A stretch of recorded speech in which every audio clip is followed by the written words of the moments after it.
Hi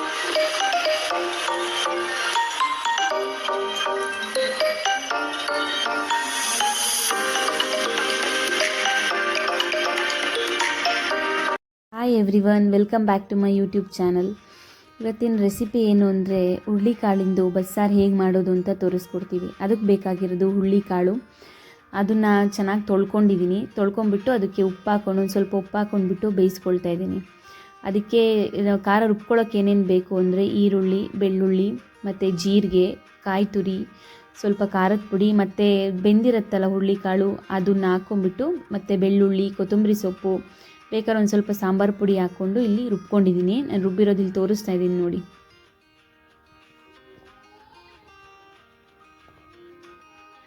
ಈ ರುಬ್ಕೊಂಡು ನೋಡಿ, ಇದು ಕಟ್ಟು ಇದು ಹಂಗೆ ಬಸ್ಕೋಬೇಕು ನಾವು ಇದನ್ನ, ನೀರನ್ನ, ಹುರುಳಿಕಾಳನ್ನ ಅದನ್ನು ಕಾಳಿಗೆ ಒಗ್ಗರಣೆ ಮಾಡ್ಕೊಳಕ್ಕೆ ಸೆಪ್ರೇಟ್ ಎತ್ತಿಟ್ಕೊಳ್ಳೋಣ.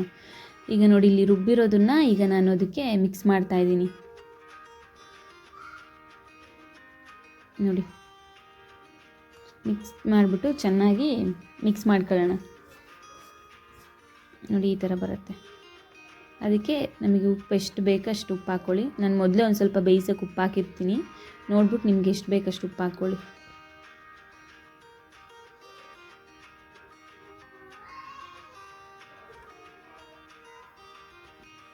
ಚೆನ್ನಾಗಿ ಕುದಿಸೋಣ.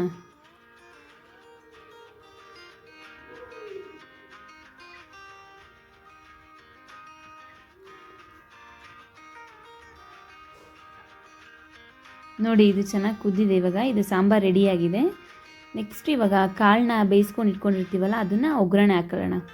ಒಗ್ಗರಣೆ ಹಾಕೊಳ್ಳೋಕ್ಕೆ ಏನೇನು ಬೇಕು ಅಂದರೆ ಈರುಳ್ಳಿ, ಇಲ್ಲಿ ನಾನು ಒಂದು ಸ್ವಲ್ಪ ಈರುಳ್ಳಿ ಮತ್ತು ಒಣಮೆಣ್ಸಿನ್ಕಾಯಿ ತೊಗೊಂಡಿದ್ದೀನಿ ಇಲ್ಲಿ ನೋಡಿ. ಒಗ್ಗರಣೆಗೆ ಎಣ್ಣೆ ಹಾಕ್ಕೊಂಬಿಟ್ಟು ಅದಕ್ಕೆ ಸಾಸಿವೆ, ಜೀರಿಗೆ,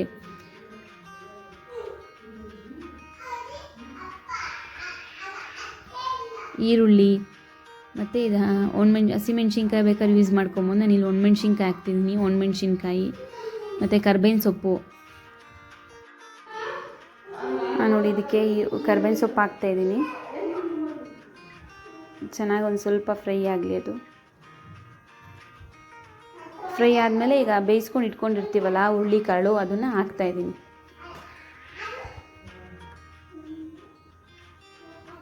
ನೋಡಿ, ಇದು ಹುರುಳಿಕಾಳು ಬೇಯಿಸಿಟ್ಕೊಂಡಿರೋದು. ಇದು ಹಾಕ್ಬಿಟ್ಟು ಹಾಗೆ ಮಿಕ್ಸ್ ಮಾಡ್ಕೊಳ್ಳೋಣ.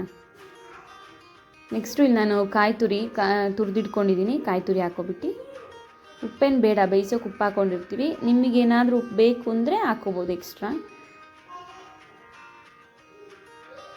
ನೋಡಿ, ಈ ಥರ ಒಂದು ಸಲ ಟ್ರೈ ಮಾಡಿ ನೋಡಿ, ತುಂಬ ಚೆನ್ನಾಗಿರುತ್ತೆ. ಚಳಿಗೆ ಬಸ್ಸಾರು ಮತ್ತು ಹುರುಳಿಕಾಳು ಬಸ್ಸಾರು ಮತ್ತು ಹುರುಳಿಕಾಳು ರೆಡಿಯಾಗಿದೆ.